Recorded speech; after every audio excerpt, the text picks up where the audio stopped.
Shri Balaji sound टनका शादी party और महिला संगीत भजन संध्या सत्संग प्रवचन में साउंड के लिए संपर्क करें रामकृष्ण दास।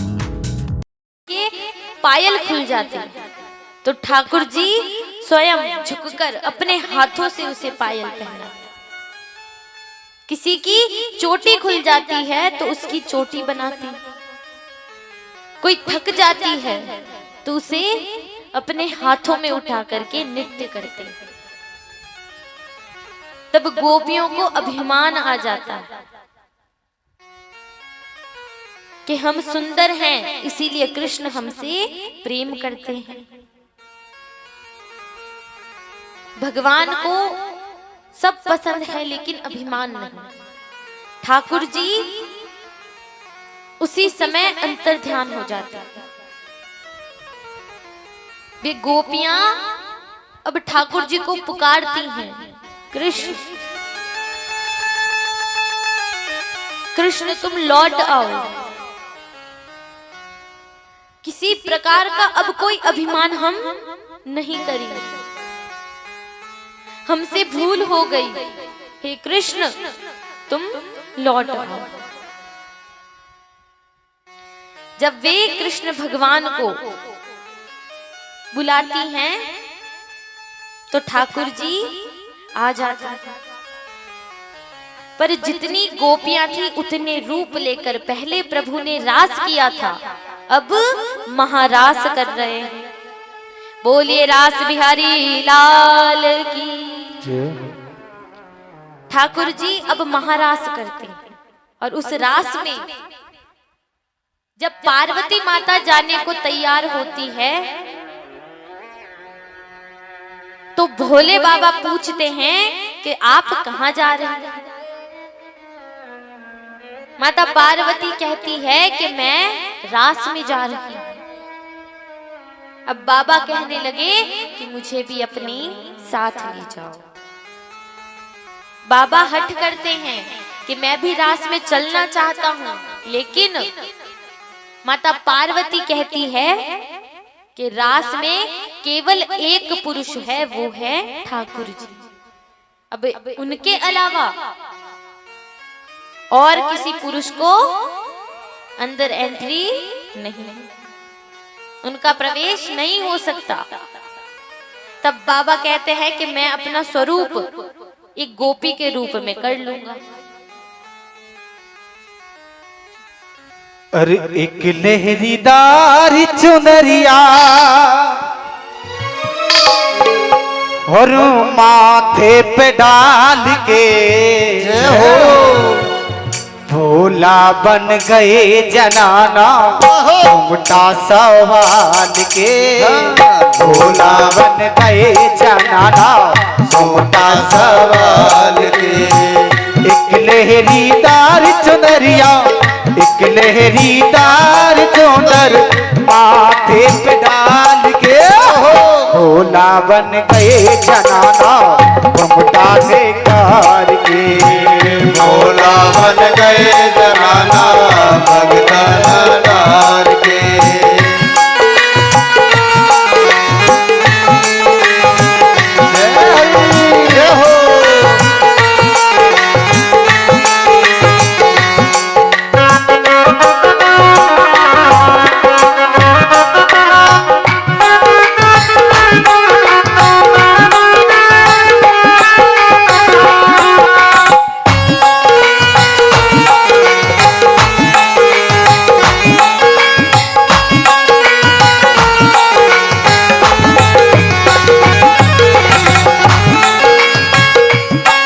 पार्वती मैया बोली, हे भोलेनाथ। क्या बोली? हरे बिच्छू वाला कान में डाला गल मुंडों की माला और गल मुंडों की माला।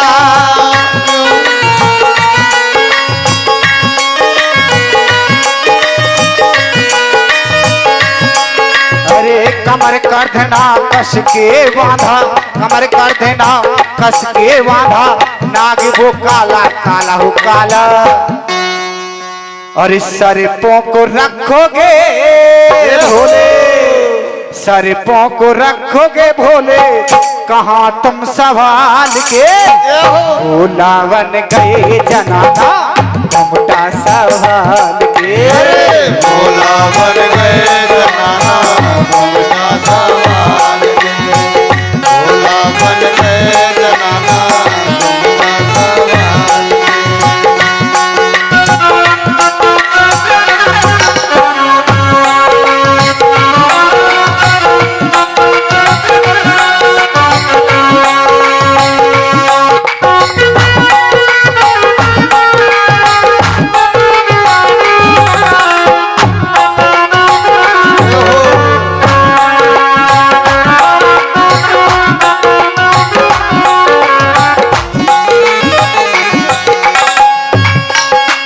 सब कुछ तुमने छिपा लिया कहाँ छुपेगा गंगा पानी। कहाँ छुपेगा गंगा पानी।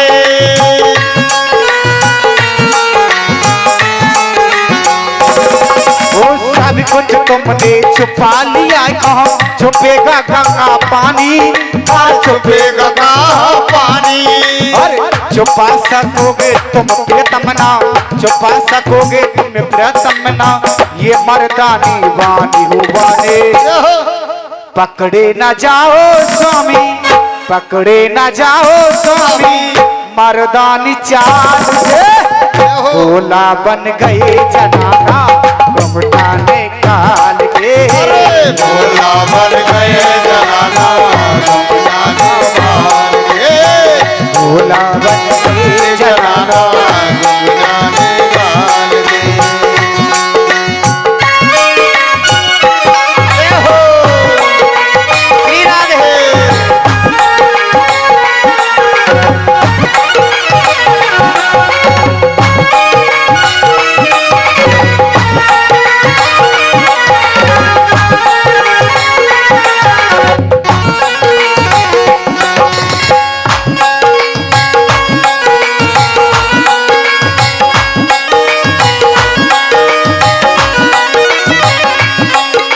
नटवर पलट लिया घूंघट को।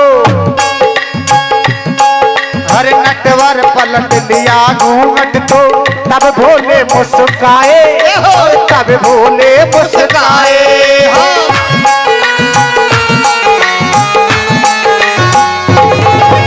नटवर पलट लिया घूंघट को। तब भोले मुस्काए और तब भोले मुस्काए।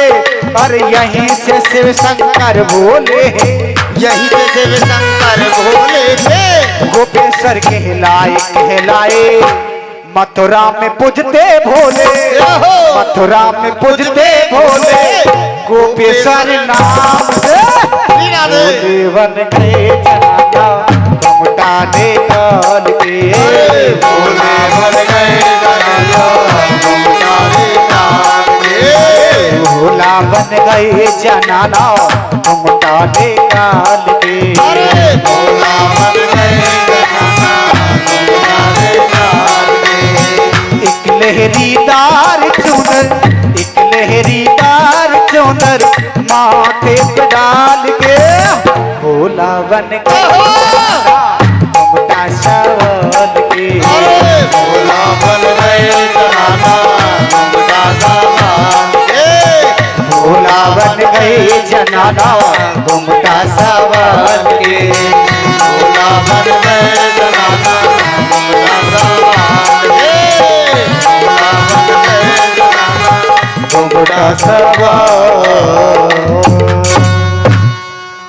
जय हो बोली शंकर भगवान की गोपेश। जय हो। श्री राधा। भोले बाबा माता पार्वती से कहते हैं कि मुझे अपने साथ रास में ले जाओ। माता पार्वती कहती है कि वहां पर तो आपको पहचान लेंगे। आप कहते हो कि एक गोपी का वेश धारण करवा के आपको ले जाएं, तो वहां पर तो आप पहचाने जाओगे। अरे आप हमारे साथ नहीं चल सकते। पर बाबा हठ करते हैं और एक गोपी का रूप धारण करके आ जाते हैं।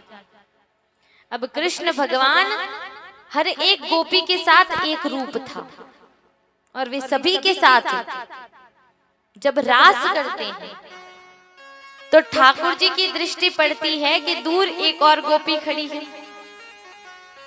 कृष्ण भगवान उनके पास जाते हैं तो वो अपना मुंह फेर लेते हैं। अब ठाकुर जी कहते हैं, गोपी तू मुझसे नाराज है? तो कुछ नहीं बोलते। कृष्ण भगवान कहते हैं, अरे तेरा नाम क्या है? तो भी कोई उत्तर नहीं। अरे तू कौन से गांव से आई है? तो भी कोई उत्तर नहीं मिलता। अब कृष्ण भगवान सोचे कि इसका चेहरा दिखे तो मैं पहचानूं। बहुत कोशिश कर ली, लेकिन बाबा तो कुछ बोलते ही नहीं, कि बोला तो पकड़ा जाऊंगा। अब कृष्ण भगवान जाकर के बंसी बजाने लगते हैं। जब ठाकुर जी बंसी बजाते हैं तो बाबा नाच पड़ते हैं।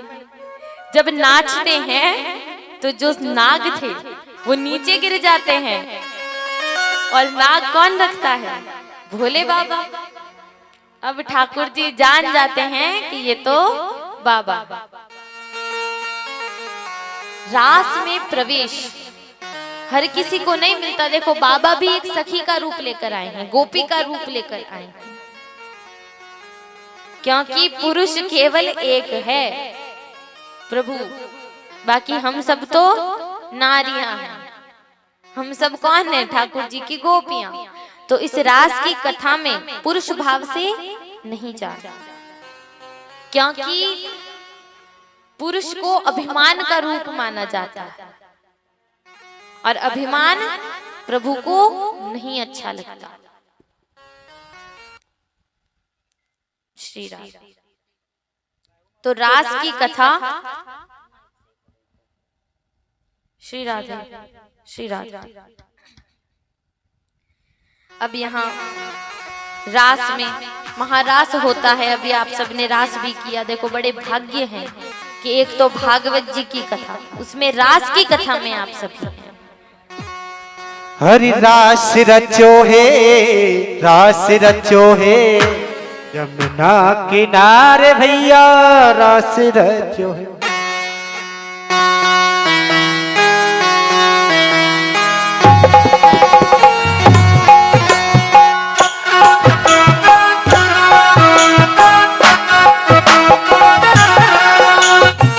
रास रचो है,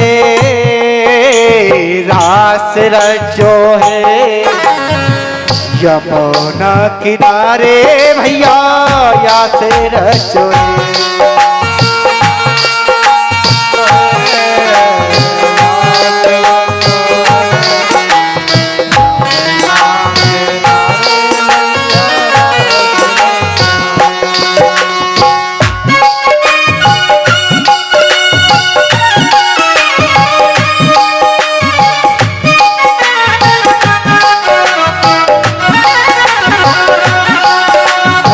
राधा नाचे, कृष्ण नाचे, नाचे गोपी जन।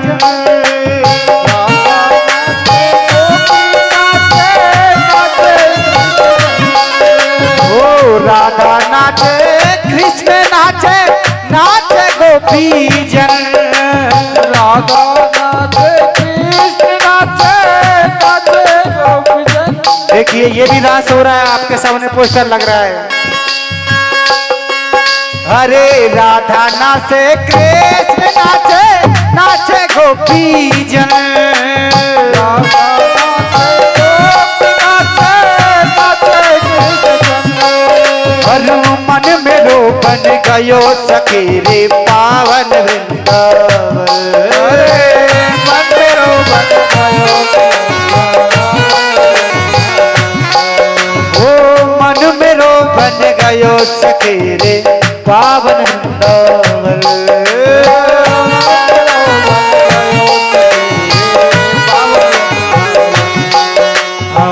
रास रचो है, रास रचो है, वृंदावन के यमुना तट पे रास रचो है।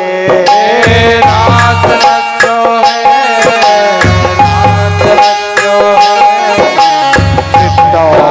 के बंसे बट पे रास रचो।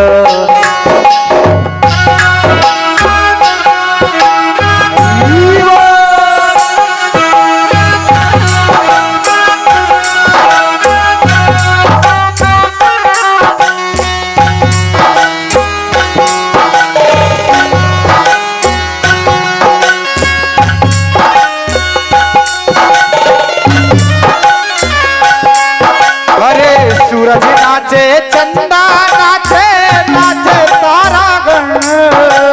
चंदा नाचे सूरज नाचे नाचे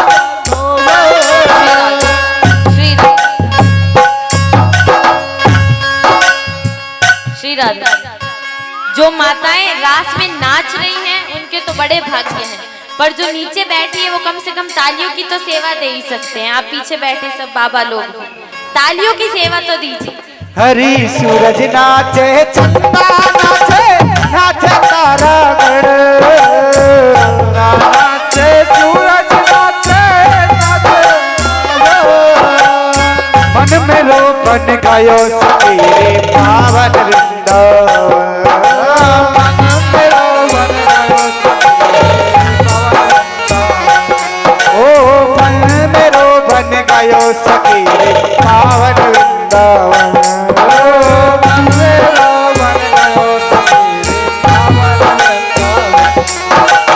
रास रचो है रास रचो है रावण के वन से बट पे रास रचो है। रास रचो है रास रचो है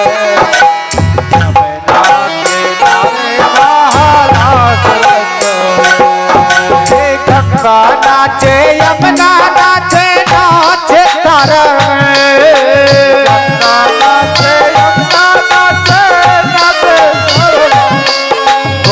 गंगा नाचे जमुना नाचे नाचे नंदीगढ़।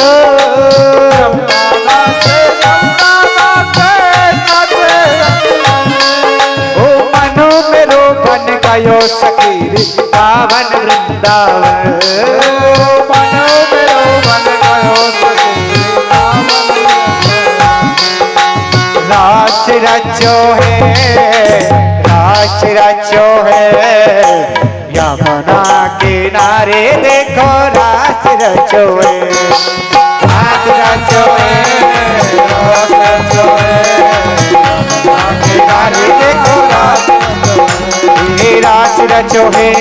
रास रचो है रावण के बच्चे मन में रास रचो है। रास रचो है रास रचो है यमुना किनारे रास रचो है। रास रचो है रास रचो है रावण के बच्चे मन में रास रचो है। रास रचो है रास रचो है रास रचो है रास रचो है। जय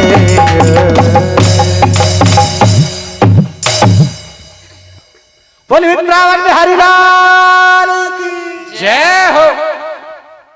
श्री राधा। अब यहाँ ठाकुर जी तो गोपियों के साथ रास कर रहे हैं और वहां कंस भयभीत होता है। अब कंस घबरा रहा है कि उसका काल कभी भी आ सकता है। कंस जिस समय डर रहा था तो उसके वहां एक ब्राह्मण था जो उसका राज ब्राह्मण था। वो कंस से कहता है कि तुम एक धनुष यज्ञ रखो। उस धनुष यज्ञ में यदि 5 दिन तक वो धनुष बचा रहे तो उस यजमान को कोई नहीं मार सकता। लेकिन यदि वो धनुष टूट जाए तो फिर यजमान की मृत्यु निकट है। अब कहते हैं कि जिसकी मृत्यु निकट हो, जिसका काल नजदीक हो, उसकी बुद्धि भी विपरीत ही दौड़ेगी। विनाश काले विपरीत बुद्धि, उसका विनाश आने वाला था। अब कंस इन बातों में आ गया, लेकिन भय उसको ये भी था कि यदि वो धनुष टूट गया तो मेरी मृत्यु जल्दी हो जाएगी। तो कंस के महल में दो पहलवान थे, मुष्टिक और चाणूर। वो कंस से कहते हैं कि तुम चिंता मत करो, जब तक हम हैं तब तक कोई तुम्हारा कुछ नहीं बिगाड़ सकता। अरे तुम इस यज्ञ में कृष्ण और बलराम को भी बुलाओ, तुम्हारे काल के भी काल हम हैं। कृष्ण और बलराम को हम मार देंगे, तुम एक बार बहाने से बस उन्हें यहाँ बुला दो। जो क्रूर होगा वो भगवान के पास नहीं जा सकता, भगवान उसको नहीं अपनाते। तो कंस अक्रूर जी से कहता है कि आप जाइए और कृष्ण और बलराम को अपने साथ मथुरा लाइए, और यदि कृष्ण और बलराम को अपने साथ नहीं लाए तो मैं तुम्हें मार दूंगा। अक्रूर जी भगवान के भक्त हैं, उनके हृदय में प्रभु के प्रति प्रेम है, तो प्रभु के मिलन की बात सोचकर वे जाने को तैयार हो जाते हैं। जब अक्रूर जी गोकुल के लिए निकलते हैं तो उनके मन में ये बात आती है कि आज मैं एक पाप करने जा रहा हूं। ये जानकर भी कि कंस कृष्ण और बलराम को मारना चाहता है, मैं उन्हें अपने साथ मथुरा ले जाने आया हूं। परंतु यदि मैं उन दोनों को अपने साथ नहीं ले गया तो कंस मुझे मार दे, और मैं मृत्यु से नहीं डरता हूं, परंतु मैं कंस के हाथों नहीं मरना चाहता।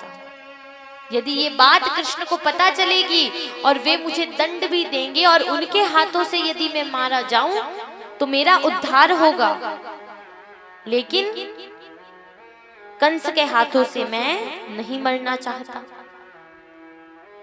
मैं बहुत पापी हूं, पर यह बात भी पक्की है कि ठाकुर जी की कृपा तो मुझ पर है। इस कारण से ही आज प्रभु से मिलन होगा, उनके दर्शन होंगे। अक्रूर जी प्रभु से मिलन का भाव लेकर गोकुल जाते हैं और कहते हैं, हे प्रभु एक बार मेरी तरफ दृष्टि कर लीजिए। जब कभी भी भगवान के दर्शन करने जाओ तो मन में ये भाव नहीं होना चाहिए कि हम दर्शन कर रहे हैं। हमारे अंदर सामर्थ्य नहीं है कि हम प्रभु की तरफ देखें, उनका दर्शन करें। प्रभु से कहना है कि हम तो आपकी तरफ नहीं देख सकते, इतना सामर्थ्य नहीं है, लेकिन प्रभु एक बार ही सही, एक दृष्टि ही सही आप हमारी तरफ कर लें, एक करुणा भरी दृष्टि से हमें देख ले। हमारे लिए वो बहुत है। सूरदास जी जो अंधे थे, वो जब मंदिर जाते तो लोग हंसी उड़ाते, अरे सूरदास जी आप तो अंधे हैं, रोज मंदिर क्यों जाते हो, कौन सा आप प्रभु को देख पा रहे हैं। तब सूरदास जी कहते हैं कि मैं कौन होता हूं जो उन्हें देखूं, मैं तो केवल ये प्रार्थना लेकर जाता हूं कि हे प्रभु एक बार आप ही मेरी तरफ दृष्टि कर लें। जब ठाकुर जी देख लेंगे तब अन्य किसी की आवश्यकता नहीं रहेगी। अक्रूर जी अपने मन में ये भाव रखते हैं कि ठाकुर जी मुझे देख ले, एक बार मेरी तरफ करुणा की दृष्टि कर ले। जब अक्रूर जी गोकुल आते हैं तो सर्वप्रथम कृष्ण भगवान के दर्शन करते हैं। कृष्ण उन्हें देख करके कहते हैं, अरे आप यहां क्या कर रहे हैं।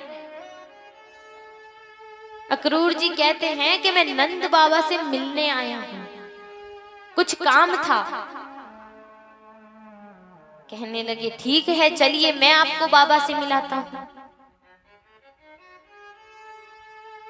कृष्ण भगवान अक्रूर जी को अपने साथ ले जाते हैं और नंद बाबा से मिलाते हैं।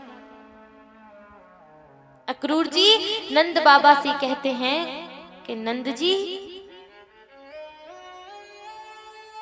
मैं कृष्ण और बलराम को अपने साथ ले जाने आया हूं। मथुरा में राजा कंस एक धनुष यज्ञ कर रहे हैं और उस धनुष यज्ञ में उन्होंने कृष्ण और बलराम को बुलाया है। आपके पास जब समय हो तब आप भी आ जाना, लेकिन मेरे साथ कृष्ण और बलराम को कल ही आप भेज दीजिए। इन दोनों को लाने के लिए मुझे एक सोने का रथ देकर भेजा है। नंद बाबा बहुत भोले थे। नंद बाबा सोचते हैं कि मैं कंस को समय पर कर देता हूं, इस कारण से वो मेरे पुत्रों पर इतना स्नेह लुटा रहा है, इतना प्रेम दिखा रहा है। और बाबा सोचते हैं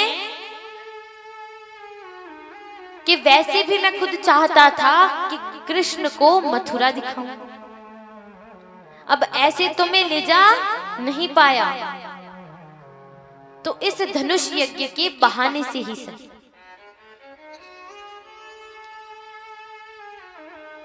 नंद बाबा तैयार हो जाते हैं कि कृष्ण और बलराम को मैं तुम्हारे साथ कल मथुरा भेजूंगा। नंद बाबा अब ये बात जब यशोदा जी से बताते हैं तो यशोदा जी रोने लगती हैं।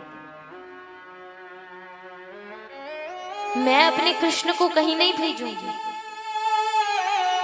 अरे मेरा कान्हा अभी छोटा है, वो मुझसे दूर नहीं रह सकता। नंद जी, कल ही मैंने एक बहुत बुरा सपना देखा कि मथुरा की नारियां, उन्होंने मेरे कृष्ण पर एक ऐसा जादू किया कि मेरा कृष्ण मथुरा से वापस आया ही नहीं। अब मैं अपने कृष्ण को ये सब जानकर मथुरा नहीं भेजूंगी। अरे इस बुढ़ापे में मैं अपने कृष्ण के लिए ही तो जी रही हूं। यदि मेरा लाला ही मुझे छोड़कर मथुरा चला गया तो मेरे जीने का क्या लाभ है। यदि अक्रूर जी चाहते हैं तो वो बलराम को अपने साथ ले जाएं।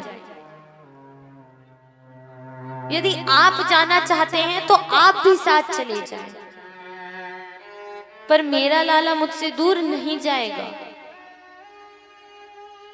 मैं अपने लाला को अपने से दूर नहीं जाने दूंगी। बाबा समझाते हैं, यशोदा, अरे हम ही तो चाहते थे कि हमारा कान्हा बहुत बड़ा राजा बने। अरे अगर वो बाहर की दुनिया नहीं देखेगा तो उसे कैसे अनुभव होगा। तुम कृष्ण को मथुरा जाने दो। अरे मैं भी तो जा रहा हूं साथ, मैं अपने साथ कृष्ण को वापस ले आऊंगा। यशोदा जी के मन में यही था कि चाहे कुछ हो, मैं अपने कृष्ण को अपने से दूर नहीं कर सकती। मेरा कान्हा यदि एक बार मुझसे दूर चला गया तो दोबारा मेरे पास नहीं आएगा।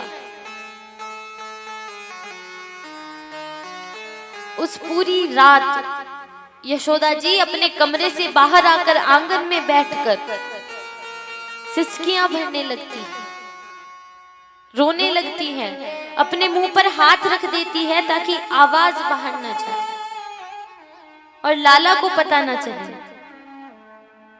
एक संतान के दूर जाने का दुख एक मां से अधिक और कोई नहीं समझ सकता। यदि किसी माँ के बच्चे बाहर पढ़ भी रहे हैं तो वो माएं भी अपने बच्चों को बहुत याद करती हैं, उनका दिल नहीं लगता। तो यशोदा जी भी रोती हैं। हरी माँ बेटे का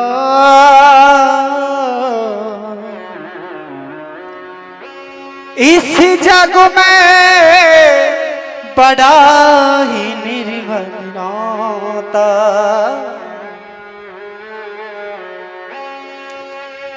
बेटे को सुलाती सुखी में,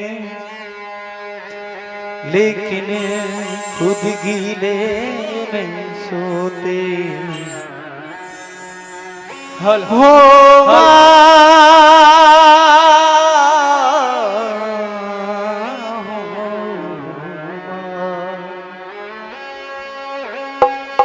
कि बेटे के जिगर पे चोट लगे और माँ फूट फूट कर रोती है, बेटे को सुलाती सूखे में लेकिन खुद गीने में सोती हो माँ।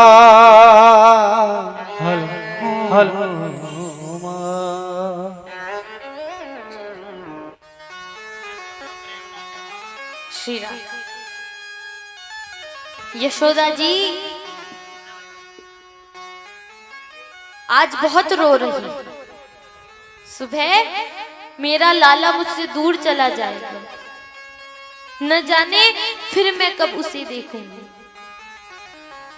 जब लाला की आंख खुली और अपनी माँ को अपने पास नहीं पाया तो कृष्ण भगवान उठकर बाहर आते हैं। आकर के मैया से कहते हैं, मैया इतनी रात में आप बाहर क्या कर रही हो, सोई नहीं? तेरे बिना मुझे नींद नहीं आती और तू मुझे अकेला छोड़कर यहाँ आ गई। यशोदा जी कृष्ण भगवान को गले लगा लेती हैं और उनसे कहती हैं, लाला कल तुम मथुरा चला जाएगा ना, इसलिए मेरा दिल नहीं लग रहा था तो मैं बाहर आ गई। जब मैया को रोते देखा तो कन्हैया कहने लगे, अरे तुम रो रही हो? मैया क्या तुम नहीं जानती कि तुम्हें रोता देखकर मैं भी रोने लगूंगा? अरे मैं जल्द ही वापस आ जाऊंगा। जब कृष्ण के मुख से ये सुना कि मैं वापस आ जाऊंगा तो यशोदा जी को कुछ सांत्वना हुई। वे कृष्ण को लेकर अपने कमरे में जाकर के सो गई।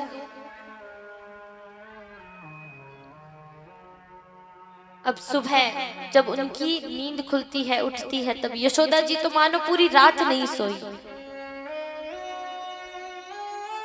पूरी रात वो केवल ये विचार कर रही थी कि मेरा लाला जब यहाँ से चला जाएगा तो मैं कैसे रहूंगी।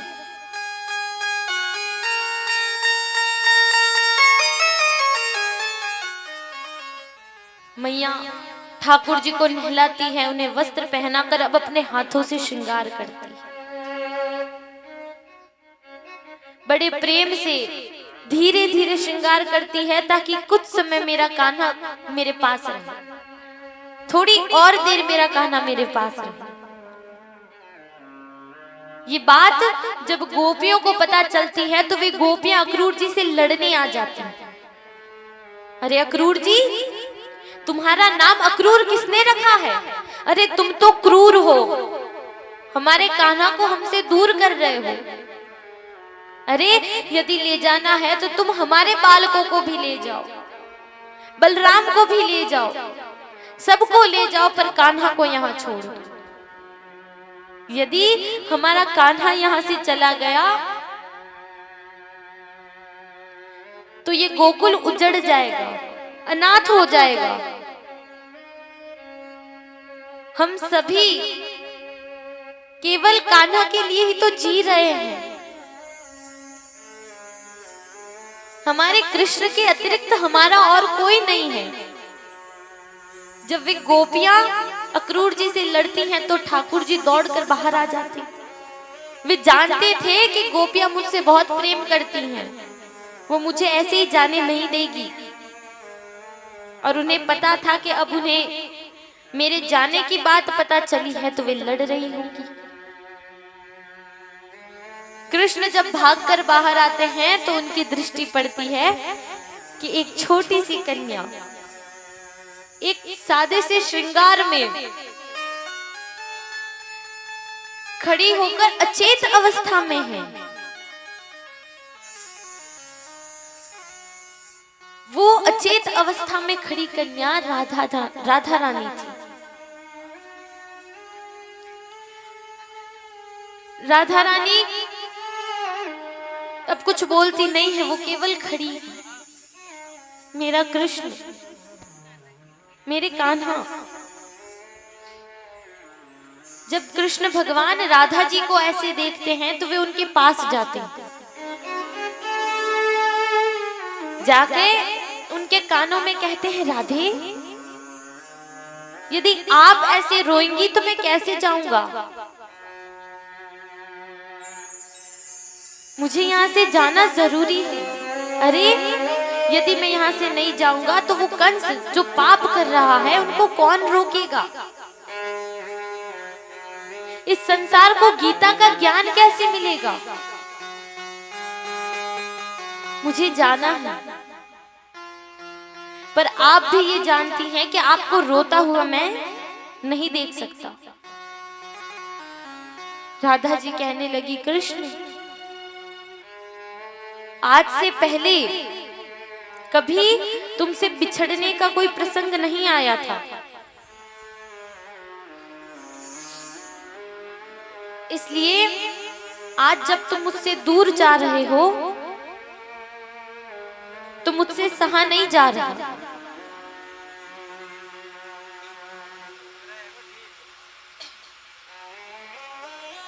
कृष्ण भगवान राधा रानी को जब रोते हुए देखते हैं तो वे अक्रूर जी से कहते हैं, अक्रूर जी यदि हम कुछ देर और यहाँ रहे तो फिर मैं यहाँ से नहीं जा पाऊंगा।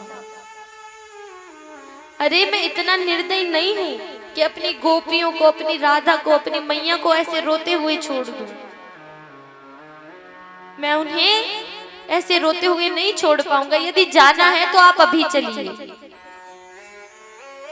अक्रूर जी रथ की तैयारी करते हैं तो सभी सखा दौड़कर आते हैं, कहते हैं, अरे कृष्ण हम भी तुम्हारे साथ चलेंगे। अगर हम नहीं चलेंगे तो वहां तुम्हारा ध्यान कौन रखेगा? नंद बाबा सभी को आने की आज्ञा दे देते हैं। न जाओ छोड़ ब्रज नंदन, हमारे प्राण जाते हैं, हमारे प्राण जाते हैं। न जाओ छोड़ ब्रज नंदन, हमारे प्राण जाते हैं, हमारे प्राण जाते हैं। जाओ छोड़ो ब्रज नंदन, हमारे प्राण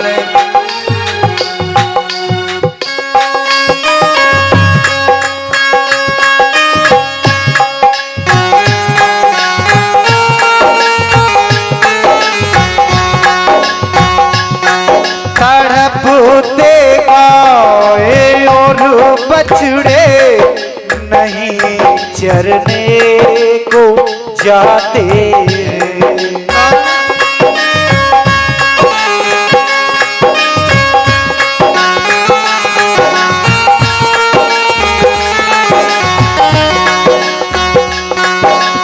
पपैया मोर रोते हैं हमारे प्राण जाते हैं हमारे प्राण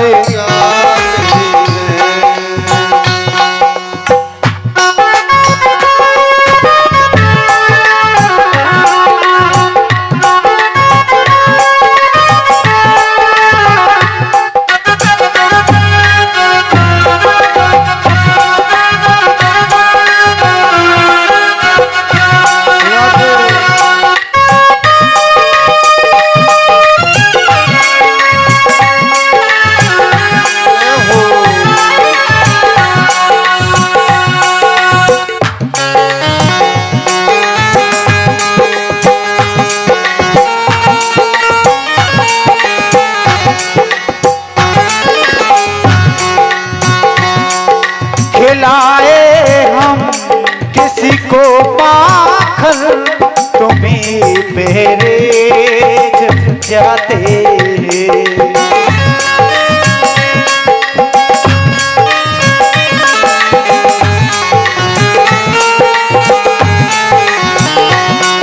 सिसकता है गोवरिन हमारे प्राण जाते हैं हमारे प्राण जाते हैं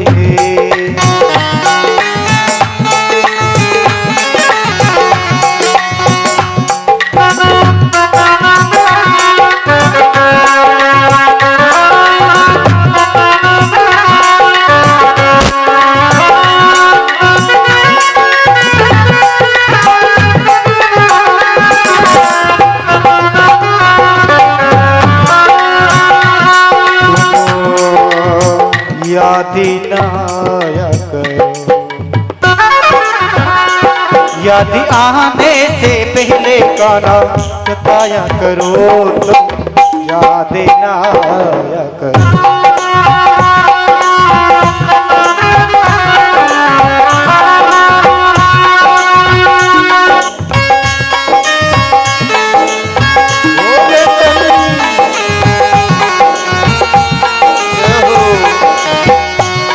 तुम्हारी बांसुरी बिनियो हमारी रात सुनी है तुम्हारी बांसुरी बिनियो हमारी रात चोरी है गोपन घट याद करता है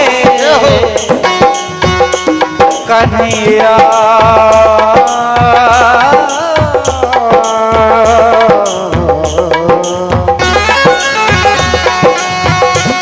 गोपन घट याद करता है हमारे प्राण जाते हैं हमारे प्राण जाते हैं ना जाओ छोड़े ब्रज नंदन हमारे प्राण जाते हैं हमारे प्राण जाते हैं हमारे प्राण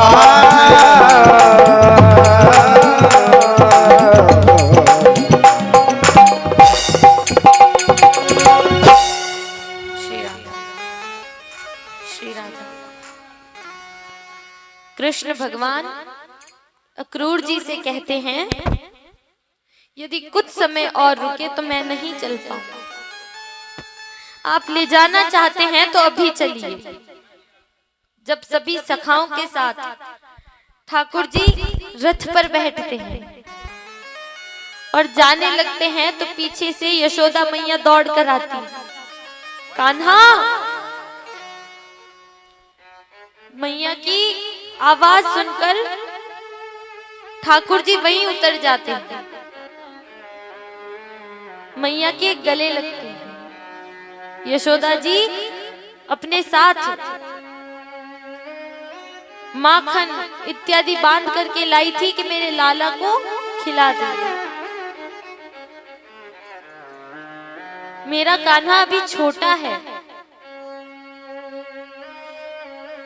इसे जब भूख लगती है तो शर्मिला तो इतना है कि बोलता भी नहीं है। इसे जब बहुत आग्रह करके, बहुत बार पूछ कर, मना कर जब खिलाते हैं, पीछे भाग कर जब खिलाते हैं, तब ये भोजन करता है। मेरे कान्हा को भूखा मत रहने देना, उसे ये माखन खिलाना। और लाला, तुझसे एक बात कहनी थी। तू मुझे मैया कहता है और मैं तुझे अपना लाला कहती हूँ, पर कृष्ण, मैं तेरी माँ नहीं हूँ। मैंने तुझे जन्म नहीं दिया, मैं तो तुझे पालने वाली केवल एक दासी हूँ। तू देवकी का पुत्र है। कान्हा, तुझे कभी भी यदि याद आए तो तू मेरे पास आ जाना। भूलना मत कि तेरी एक और मैया है। और हाँ, इस बात को भूल जाना कि मैंने कभी तुझे बांधा था। जब तू माखन चुराता था तब तुझे दंड दिया था। इस बात को भूल जाना। कृष्ण भगवान कहने लगे, ये क्या बोल रही हो? इस संसार के लिए चाहे कोई कुछ भी कहे, मेरे लिए तुम ही मेरी माँ थी और तुम ही मेरी माँ हो।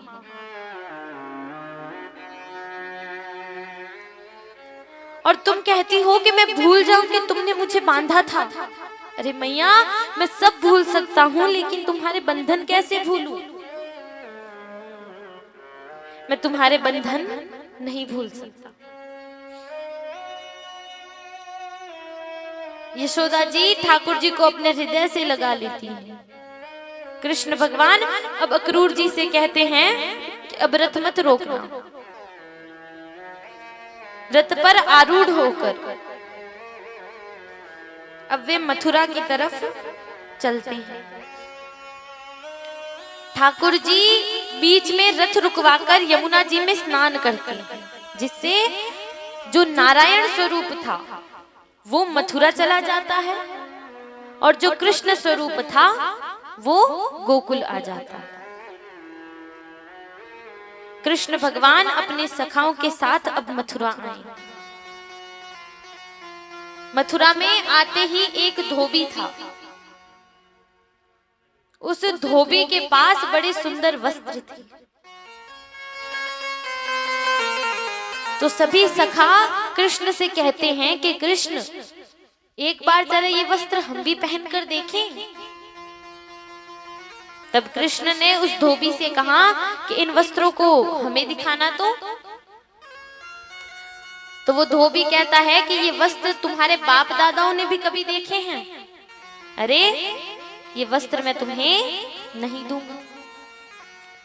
बलदाऊ भैया को क्रोध आया तो वे ठाकुर जी से कहते हैं, कृष्ण, या तो तू मारे या मैं मारूं। कृष्ण भगवान उस धोबी पर प्रहार करते हैं और उसके प्राण निकल जाते हैं। ठाकुर जी उस धोबी का उद्धार करते हैं। ये वही धोबी था जिसने राम अवतार में सीता माता पर कलंक लगाया था। कृष्ण भगवान उस धोबी का उद्धार करते हैं और जो वस्त्र थे वो सभी सखा पहन लेते हैं।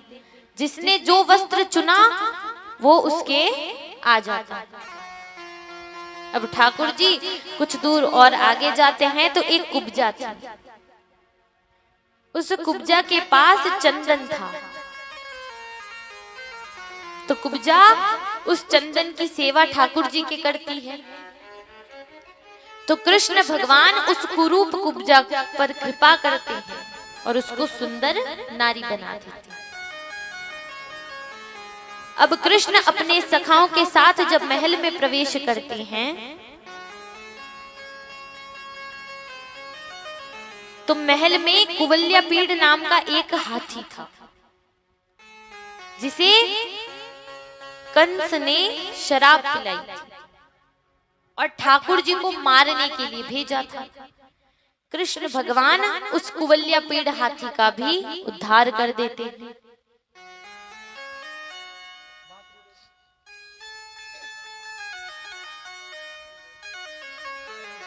जब कृष्ण महल में जाते हैं तो मुष्टिक और चाणूर कृष्ण और बलराम से कहते हैं कि तुम हमारे साथ युद्ध करो। कृष्ण कहने लगते हैं हम तो छोटे से बालक हैं और तुम इतने बड़े बड़े पहलवान हो, अरे हम तुमसे नहीं जीत पाएंगे। चाणूर और मुष्टिक कहते हैं अरे तुम छोटे नहीं हो, हमारे बहुत से राक्षसों को मारा है तुमने, तुम हमसे भी युद्ध करो। जब बहुत आग्रह करते हैं तो कृष्ण भगवान और बलराम जी चाणूर और मुष्टिक के साथ युद्ध करते हैं और उन दोनों का उद्धार करते हैं।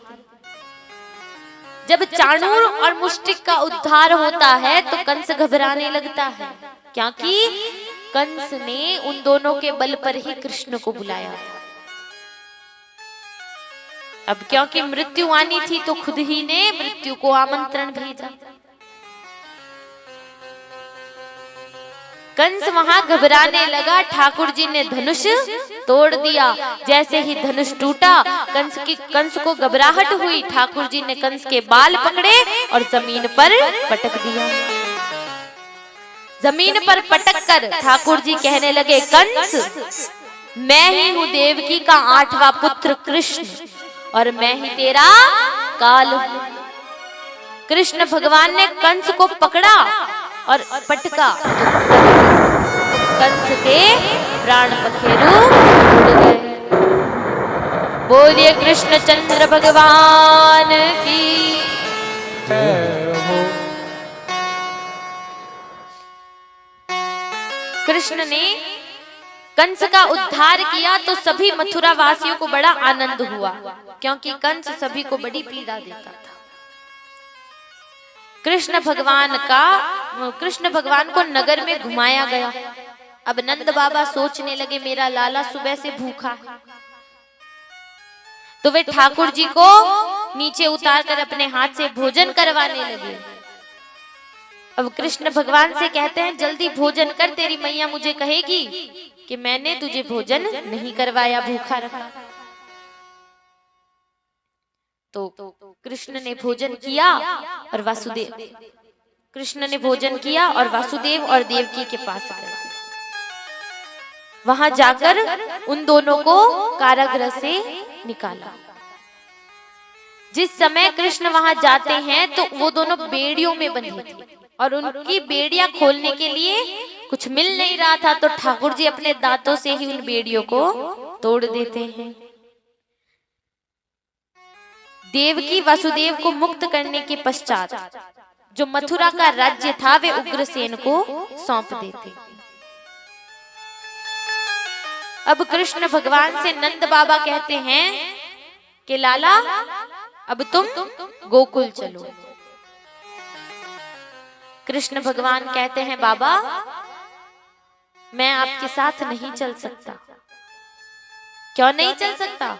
अरे मैंने कंस को मारा है और ये बात उसके ससुर जरासंध को पता चलेगी तो जरासंध, दंतवक्र इत्यादि राजा मुझसे युद्ध करने आएंगे, और यदि उन्हें ये पता चला कि मेरी प्रीति ब्रज में है, ब्रजवासियों में है, तो वो मुझे नहीं उन्हें कष्ट पहुंचाएंगे। इसलिए मैं कुछ समय बाद आऊंगा। नंद बाबा को समझाकर ठाकुर जी गोकुल भेज देते हैं, सभी सखाओं को भेज देते हैं। अब कृष्ण और बलराम संदीपनी ऋषि के आश्रम में जाते हैं। उज्जैन में शिप्रा नदी के किनारे पर उस आश्रम में उनका एक मित्र बनता है सुदामा, जिसकी कथा कल आएगी। कृष्ण भगवान 64 दिन में 64 कलाएं सीखते हैं और शिक्षा लेकर जब मथुरा आते हैं तो एक बार जब ठाकुर जी अपनी अटारी पर बैठे थे तो वहां से यमुना जी के दर्शन होते थे। कृष्ण भगवान जब यमुना जी को देखते हैं तो मानो उनके मन में ये भाव आता है कि उस यमुना के किनारे पर उनके सखा हैं, उनकी गाय हैं और कृष्ण भगवान स्वयं भी वही हैं। और भाव में वे अपने सखाओं से कहते हैं, अरे मधुमंगल जल्दी चल, आज तो बड़ी देरी हो गई, आज तो मैया डांटेगी। अरे मैं एक बार जब गाय चराने गया था और कुछ क्षण देरी से गया तो मेरी मैया रोने लगी कि लाला तू देरी मत किया कर, मेरे प्राण सूखते हैं। अब कृष्ण भगवान जब कह रहे थे मधुमंगल चल, और ये बात खुद सोच रहे हैं और सोचते सोचते जब वो अपने कक्ष में ही खड़े होते हैं और भागने लगते हैं तब उन्हें ये भान आता है कि वो तो महल में। कृष्ण भगवान उसी समय रोने लगते हैं। उनके रोने की आवाज उद्धव जी सुनते हैं। उद्धव जी कृष्ण के पास आकर के कहने लगते हैं, अरे मैंने बहुत तेज आवाज सुनी, क्या आपने भी सुनी? जब देखते हैं ठाकुर जी रो रहे थे कि आप रो क्यों रहे हैं, अरे क्या हुआ? उनको बिठाया, उनसे बात करने लगे। तब कृष्ण कहते हैं, उद्धव आज मुझे मेरे ब्रजवासियों की बड़ी याद आ रही है, मेरी मैया की, गोपियों की, मेरी राधा की, मेरे बाबा, मेरी गायें, वो सभी बड़े याद आ रहे हैं।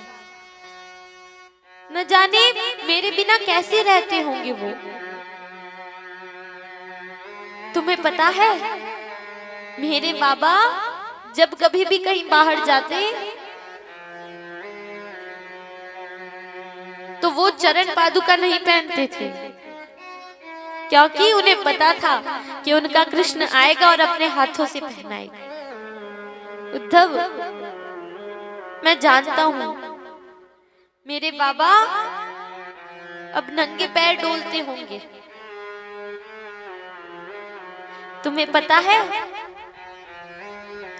मेरी मैया एक क्षण के लिए भी अपने नेत्रों से मुझे दूर नहीं करती।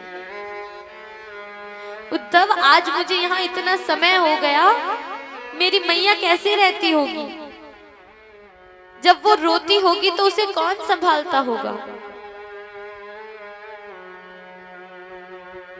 मेरे अलावा उसके पास और कोई नहीं है। वो अपनी सारी हृदय की बातें मुझसे करती थी। अरे बाबा नंदे उंगरिया के हाँ पायल चलने सिखावे, हाँ बाबा नंदे उंगरिया के हर पायल चलने सिखावे, हर थको जान कनुआ कह लेते,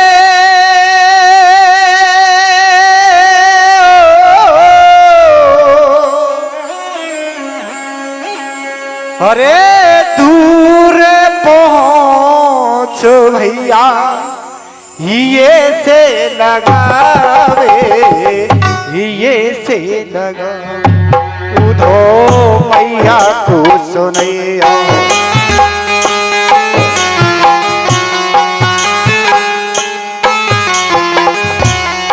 उधो मैया को सुनैया, तेरो लाला दुख पावे मैया को।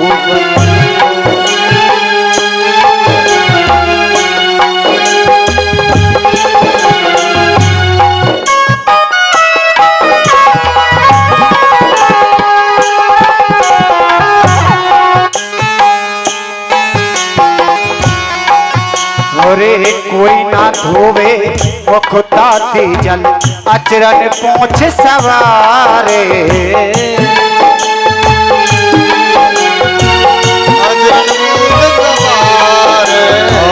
कोई न मुख धोवे ताते जल अचरन पहुँच सवारे कोई न मुख धोवे ताते जल अचरन पहुँच सवारे अरे माखन रोटी को नाम न जाने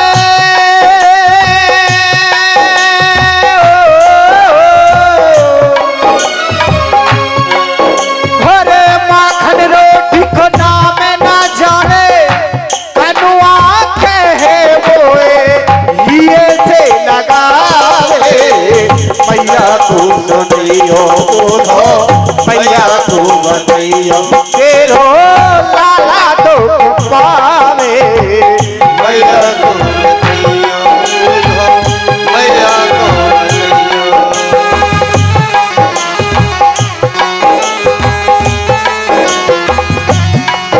हाँ आवे गोपी देने उल्हाने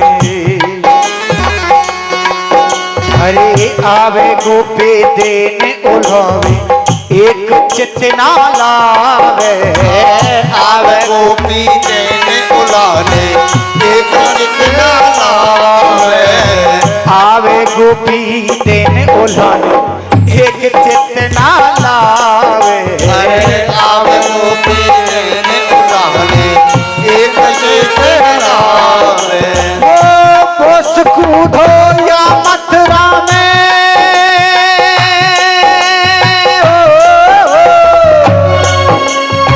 जोश कूदो या मथुरा में जननी बेले कोनो लागे लड़ावे मैया तू बतैयो मैया तू बतैयो तेरो लाला तो पावे मैया को बतैयो मैया को बतैयो मैया को बतैयो तेरो लाला तो पावे मैया को बतैयो मैया को बतैयो उधो